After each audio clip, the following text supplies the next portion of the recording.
Bibles with you, please open it in Judges chapter 8.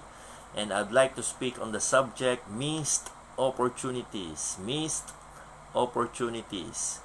Judges chapter 8 verse 22. Then the men of Israel said unto Gideon, Rule thou over us, both thou and thy son son also. For thou hast delivered us from the hand of Midian. And Gideon said unto them, I will not rule over you, neither shall my son rule over you. The Lord shall rule over you. And Gideon said unto them, I would desire a request of you, that you would give me every man the earring of his prey. For they had golden earrings, because they were Ishmaelites. And they answered, We will willingly give them. And they spread a garment, and did cast therein every man the earrings of his prey. And the weight of the golden earrings that he requested was 1,700 shekels of gold, beside ornaments and collars and purple raiment that was on the kings of Midian, and beside the chains that were about their camels' necks. And Gideon made an ephod thereof, and put it in his city, even in Ophrah. And all Israel went thither a-whoring after it, which thing became a snare unto Gideon, and to his house. Verse 32. And Gideon, the son of Joash, died in a good old age, and was buried in the sepulchre of Joash his father, in Ophrah of the Abiezrites.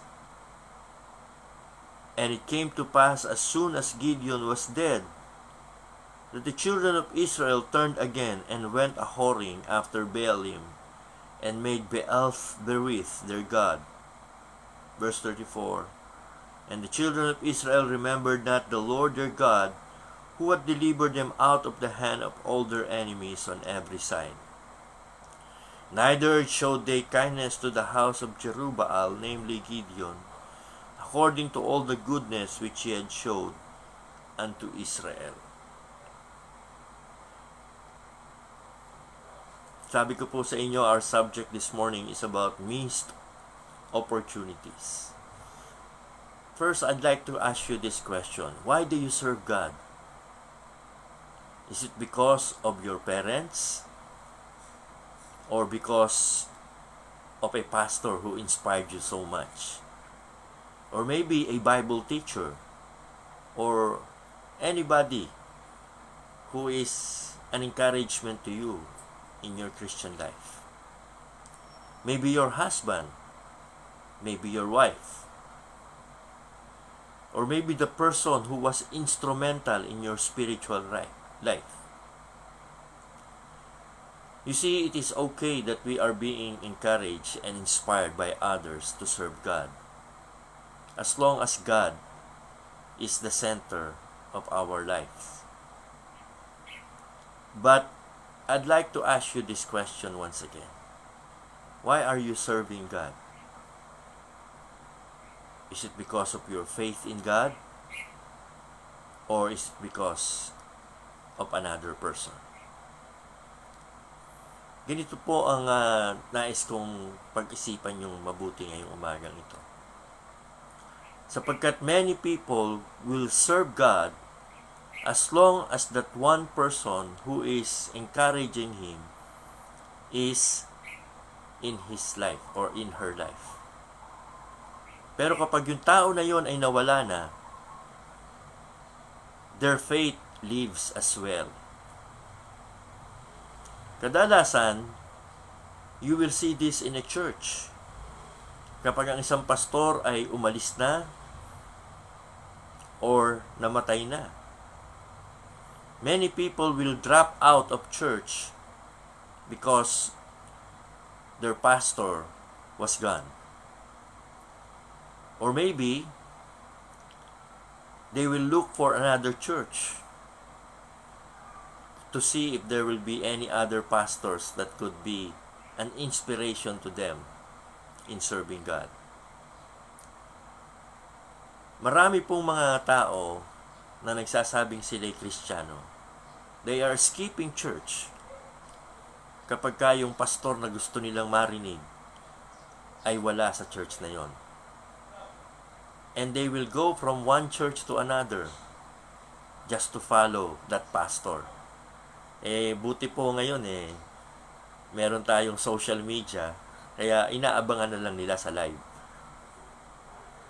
Alam nyo, for almost 36 or 37 years na ako po ay nagpapastor. Isa po ito sa kinalulungkot ko na makita. Yung mga Kristiyano na kaya lang sila naglilingkod sa Diyos ay dahil sa isang pastor o dahil sa isang kapwa Kristiyano. I have seen many people who were serving God actively just because sila po'y nahahamon sa buhay ng isang tao. And there's nothing wrong na tayo po'y ma-encourage. There's nothing wrong na tayo po'y naglilingkod because we were encouraged by the faith of another person. But I would like to remind you once again, God must be the center of your life. Huwag po tayong magkakaroon ng setback just because another person who is inspiring us to serve God has been gone. Dito po sa binasa po natin sa istorya ng bayan ng Israel, ganito po ang nangyari. Nung si Gideon po ay kanilang tagapanguna, sila ay naglingkod sa Diyos. Pero nung si Gideon po ay namatay na, ang Israel ay nagbalik na sa paglilingkod sa Diyos-Diyosan. After God used Gideon to defeat Midian, Israel had 40 years of peace. During that time, some good things and bad things happened in the life of Gideon. Makita po natin, binasa natin kanina, they tried to made him the king, but he refused the title, claiming only God could be the true king. Napakatama naman ito. On the other hand, he let them make clothes and give riches that gave Gideon's prestige. Ayaw niyang maging hari nila, pero si Gideon nagbuhay hari. Ganun pa man, as long as Gideon was there, the people basically stayed faithful to their God. But as soon as Gideon died, God's people left their faith and began to serve idols and other gods. Judges 8:33 is one of those sad but harsh verses in the Bible. Before Gideon's death, they are connected to God and experience peace. But after his death, they began to hoard themselves out. And in the long run, it shows that their faith was really not in God, but in Gideon. When a person has a new faith in Jesus, it is important that they find some people to walk alongside with them to help them grow and develop the disciplines of the Christian life. But eventually, kung tayo po ay nagdi-disciple at tayo po ay nag-i-encourage ng iba na lumago sa Panginoon, eventually we need to teach them and tell them that they have to walk in their faith, looking only unto Jesus, the author and finisher of our faith. To move past needing that person who are an encouragement to them, and to work their faith towards God, not towards another person. Ano po bang sinasabi ko sa umagang ito? First and foremost, be sure your strength comes from the Lord. Your faith is strengthened in God. People will fail you. Pastors and other spiritual leaders may be gone soon or later. At it is important na kahit mawala na yung mga tao na nakaka-inspire sa buhay natin, magpapatuloy po tayo sa Panginoon. Alam nyo, kahit paggaano kalaki ang impluwensya ng isang tao sa buhay nyo, kung hindi po kayo matututong sa Diyos umasa at dumipende para sa inyong spiritual life and strength, kayo po ay madidisappoint at madidiscourage at madidepress kapag nakita nyo na yung pastor o yung tao na naging inspirasyon sa inyo nawala na o maaring hindi nagpatuloy sa Panginoon. Isa lamang po ang matitiyak ko sa inyo na hindi magiging dahilan ng inyong depression o disappointment o discouragement kapag siya ang ginawa niyong inspirasyon sa buhay niyo sa paglilingkod sa Diyos. At sino yon? Si Jesus Christ po. The one who is the same yesterday, today, and forever. Siya lang po yung hindi magbabago. At siya lang po yung magsasabi sa atin na I will never leave you nor forsake you. Every one of us can influence others and inspire others for good or bad. And that is especially true in the life of Gideon. Gideon held just that kind of powerful influence. In fact, the people were so inspired that they wanted to make him a king. In the history of the United States, George Washington held a similar position after his victory in the American Revolution. However, both men turned down the opportunity to become king. Kung paanong si Gideon ayaw niya maging hari, si George Washington hindi niya rin ginustong maging hari ng United States. Instead, Washington used his influence to help the young nation establish its democracy. Gideon, on the other hand, wasted all his moral and spiritual potential. Nagsabi siyang ayaw niyang maging hari sa mga tao, sapagkat ang hari lamang daw nila ay ang Diyos. Pero nagbuhay hari siya. At dahil dito, yung impluwensya ng kanyang buhay ay napunta sa yung tinatawag na human materialism.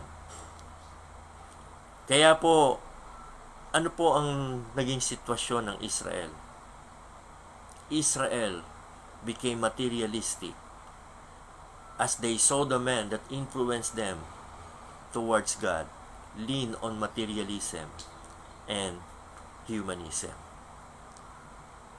Sabi niya, isa lang ang request ko sa inyo, lahat ng mga earrings ng napalalunan nyo sa ating kaaway. Kasi noon po, kapag ang isang tao ay nananalo sa anumang labanan o digmaan, yung lahat ng yaman at lahat ng ginto nung natalo mo mapapasayo.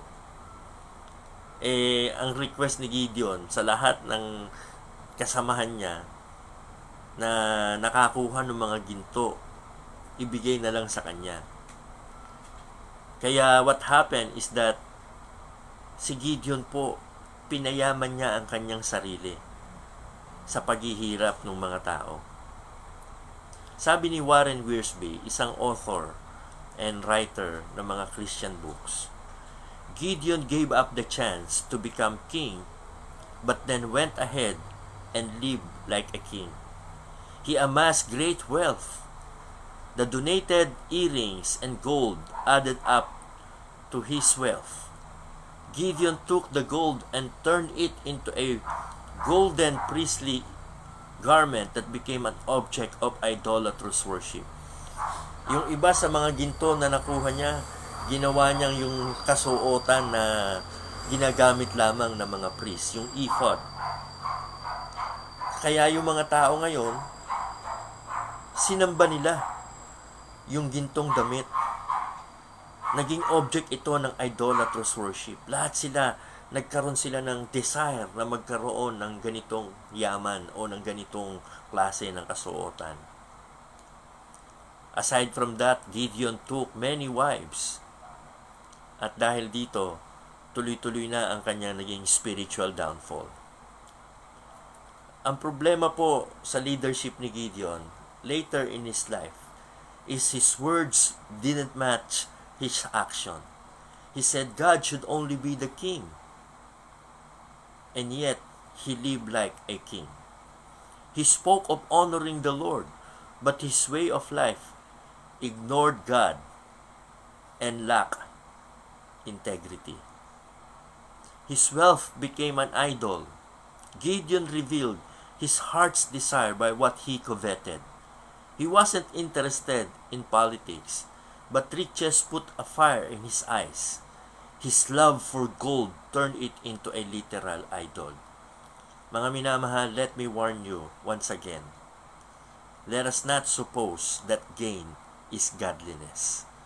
Hindi po porket ang tao ay nag-aamas ng wealth, dumarami ang mga possessions, at nagiging maganda ang kanyang buhay, materially and financially, ay ito po'y palatandaan na siya ay pinagpapala ng Diyos. Mag-iingat po tayo. Sapagkat kapag itong mga ganitong bagay ay siyang sumisilaw sa atin at nag-i-inspire sa atin para maglingkod sa Diyos, tayo po ay namamali ng ating intensyon. Si Gideon po, after he defeated the Midianites, he could have led the Israelites to spiritual victory by challenging them to obey God and give more importance sa holiness at sa paglilingkod po sa Diyos. But instead, he pursued a life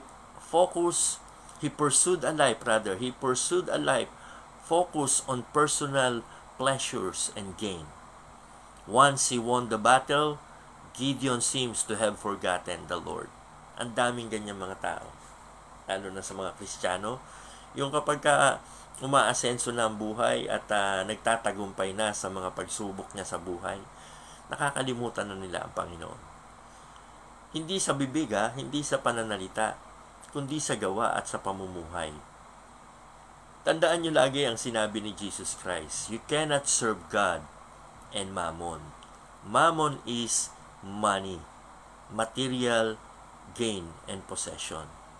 Hindi po pwedeng naglilingkod ka sa Diyos and this is your pursuit. It's not surprising to see the sad days that followed Gideon's death.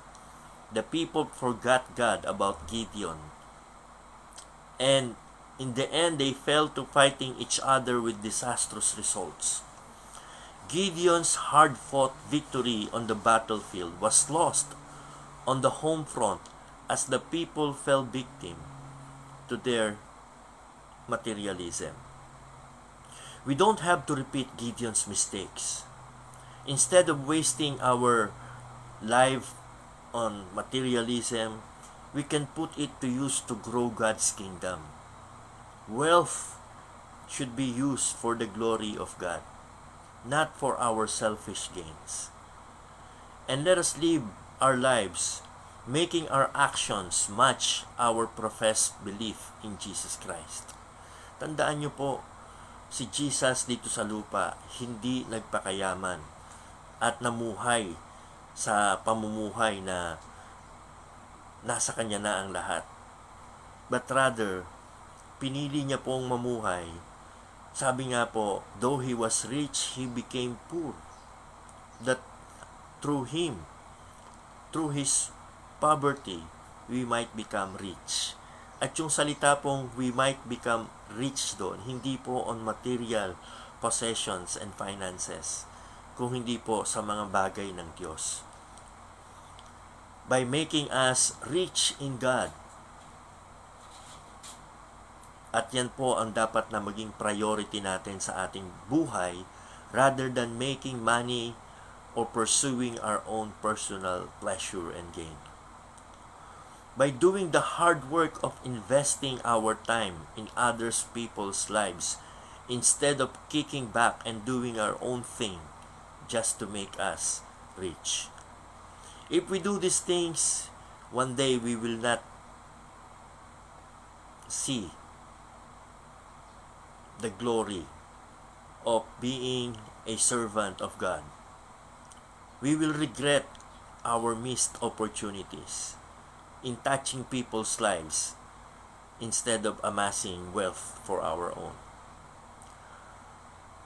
Alam nyo mga minamahal, our investments should pay us dividends for eternity, not for this life only. The Israelites sadly came to a point where they regarded an idol, si Baal-berith, as their covenant god. And by serving Baal, they were saying what really matters is money and success. That's what the word tells us now. Walang pinakamahalaga sa tao ngayon kung hindi ang magkamal ng salapi at magtagumpay sa paggawa nito. They no doubt came to this conclusion by watching their judge Gideon, who set a bad example for them.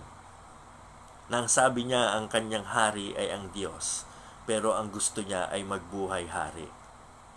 Although maraming nagawa si Gideon na kabutihan sa mga tao, Gideon correctly said that he did not want to be king, for God is king.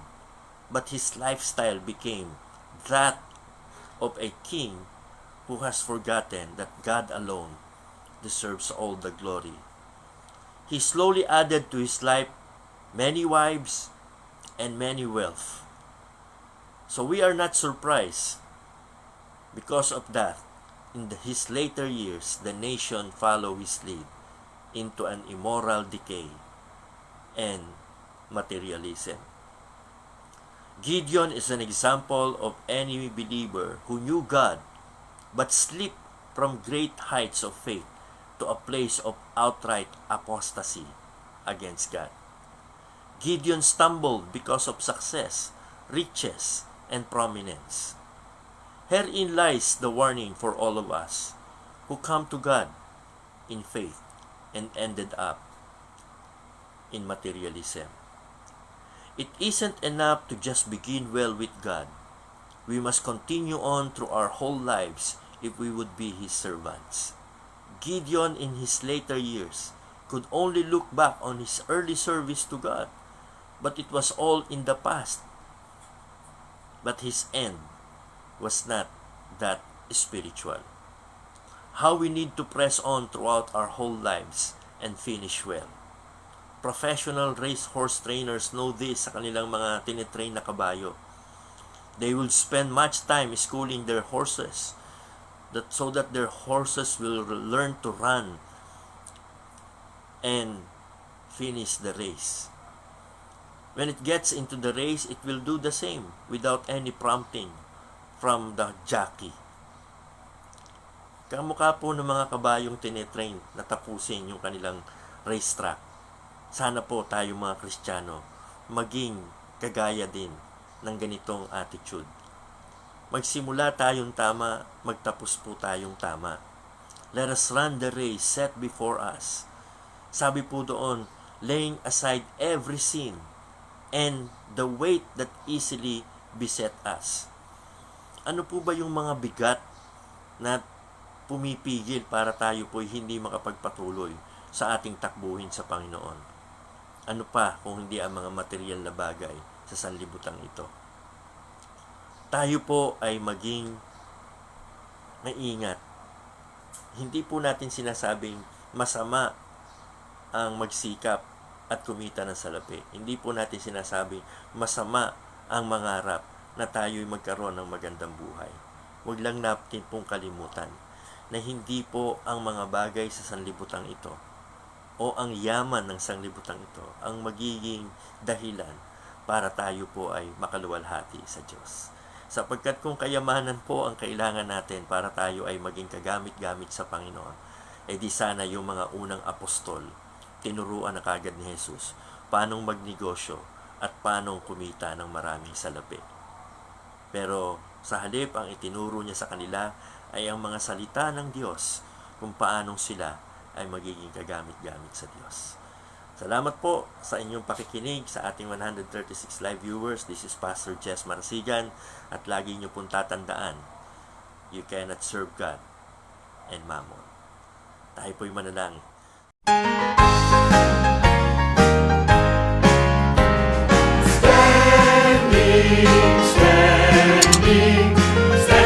on the promises of